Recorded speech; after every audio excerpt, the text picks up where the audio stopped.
Hey Virgo, this is your monthly tarot reading. So this is for the month of September in 2023 for Virgo rising or sun sign. So we are taking a look at the overall month, any kinds of challenges that might be occurring, making themselves known, and also any kind of divinatory guidance, spiritual advice that might be coming through. So all right, these are more extended readings, so if you're kind of new to my channel, my little humble beginning channel, if you're kind of new here, these readings are more extended. They're typically about maybe 15 minutes long because we're looking at more cards extensively. I did just put out the bi-weekly readings that go from new moon to full moon or full moon to new moon. So I just put out the full blue moon on August 30th to the new moon in Virgo in tropical astrology for September 14th up until that point. So you are welcome to got turned around for a second there.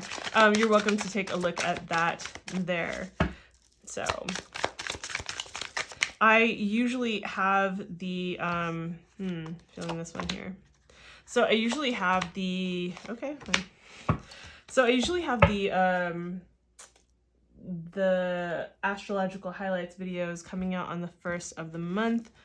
And this particular month, if you don't follow me on social media, it's just been a lot of catch up. My dad lost everything in the Lahaina fires. He's 83 years old, and it's just been a little bit harder to get on track with like having everything come out on time currently.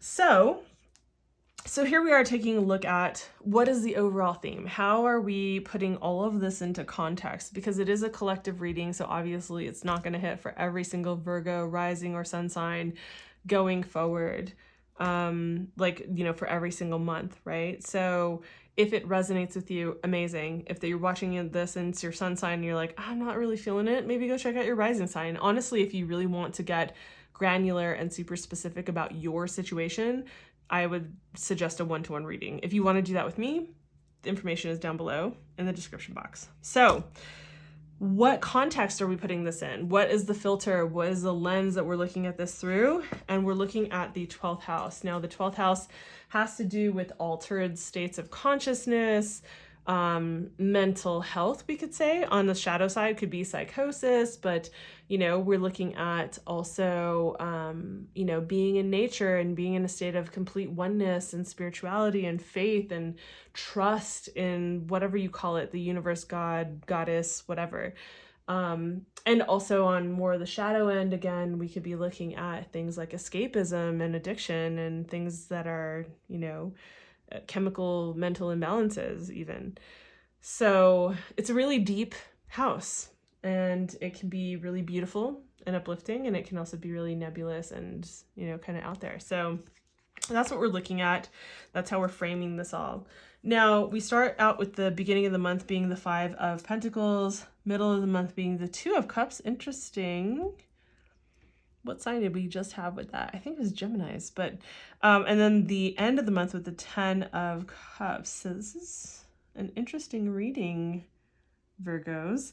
The challenge card being the Hanged Man, and then the divinatory guidance, spiritual advice being the Devil card and the Chariot. So let's dive into it. So when we look at the card for the beginning third of the month, and it is the 5 of Pentacles, it's like there's this perception for some reason of feeling like it's all on your shoulders, or you're alone in something, or like you have to kind of soldier on without the kind of support that you think that you would like, or feeling like there's like a lack of something.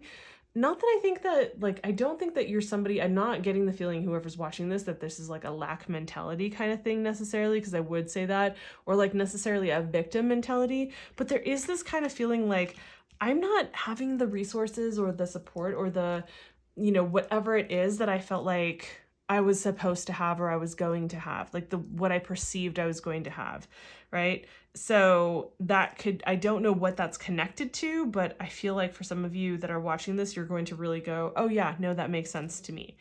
And then we come into the middle third of the month, and we are looking at the Two of Cups.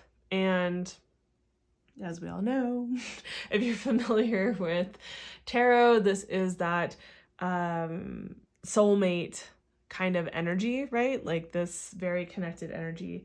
So I think that there are connections that you're making within this realm. Maybe this is what has to do with your career path or your work or like some kind of inner work that you're doing. But there's like, it doesn't have to be love, right? It could be, yes. But I think there's this connectedness that is coming together where you're feeling like, oh, I feel like we're so aligned. We just get each other. We, almost like thinking with one mind type of thing, where it's like, we just don't even have to say words. We can look at each other from across the room and understand what we're thinking. Those types of connections can happen with friendships. They can happen with lovers, of course, but just having this kind of connection where you feel like, oh, you just get it. And we can work on these kinds of things together. So I think the beginning of the month might feel a little bit challenging, maybe feeling on the outs, maybe with certain people perhaps, and maybe that stimulates this particular area of life.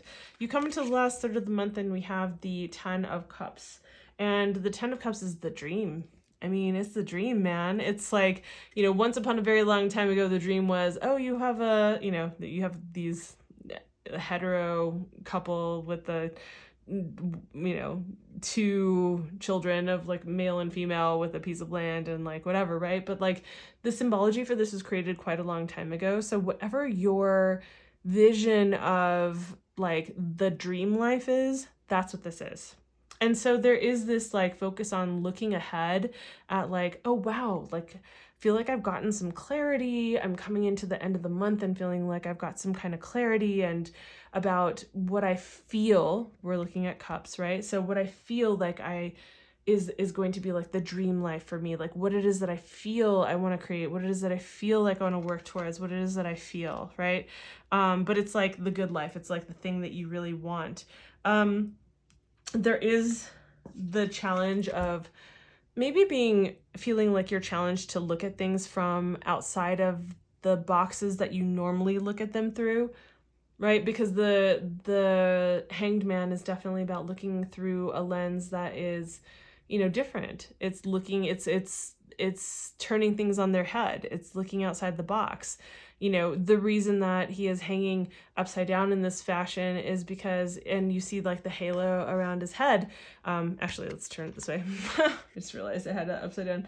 So is because he is receiving divinatory downloads in this hanging upside down perspective that allows him to look at the world differently. Like thinking, my favorite thing to say about this is looking at the world from like, if you ever hung upside down on monkey bars or upside down on like your bed or your couch, and you looked at the world in this very different way, and you got insights that you never had before, right? And so I think that there might be in terms of a challenge, it might feel like, oh, I feel confronted by having to look at things differently than I normally do. I feel a little challenged by needing to look at things differently, and that might be kind of hard, and that's okay. But there is like the allowing, like part of the challenge is allowing for yourself to like, step outside of your comfort zone in a way that might be challenging in a different way. Even if you're someone who is like accustomed to doing the step outside of your comfort zone type of thing, I think that's become, I don't know, maybe it's my perception or the bubbles that I exist inside of, but it seems like more and more people are like accustomed to being like, all right, feel the fear, do it anyway, step outside of my comfort zone. But this is in a new way. It's in a different way, one that feels challenging. Now, spiritual advice that we have coming through is about being aligned, right? It's about, the Chariot is about aligned action, being aligned with your higher self or your cosmic beliefs, whatever those are, with your intuition, with your, what you think, what you say, what you feel in your heart chakra space, what you then will is all connected, and that all of these things connected are what make things move forward. And so what there is to remember is to be in that space. The challenge, I think, is in being, and I think this is tied into this, is like it's part of the spiritual advice is saying like, hey, don't feel like you are tied into a societal role or per like how it needs to be. Did you guys hear that? There are men yelling outside. I don't know why. So anyway, so there is this, also tendency towards workaholism being completely tied to things in that way. I don't really get that sense here, although I know that it can happen, for, yes, of course, the earth signs, Capricorns and Virgos and Tauruses, in a very general and like it's a generalized kind of thing with them. But I get the sense that this is actually more about not feeling like tied into certain perspectives about how you thought things were supposed to or were going to be, right? Especially because of this card here. So I hope that that makes sense. Like I said, the shorter bi-weekly videos came out just 2 days prior to the beginning of this month on August 30th, from the full blue moon to the 14th of September. So those are about approximately 5 minutes long. So you can go like watch that for a little bit more insight into what's going on. So if this provided some kind of, I don't know, value, insight, in any way, messages in some sense, then please consider giving the video a like. It does help me to find favor with the algorithm gods. And if you are there, might as well subscribe and hit the notification bell so that way you don't miss any of these videos on the horizon.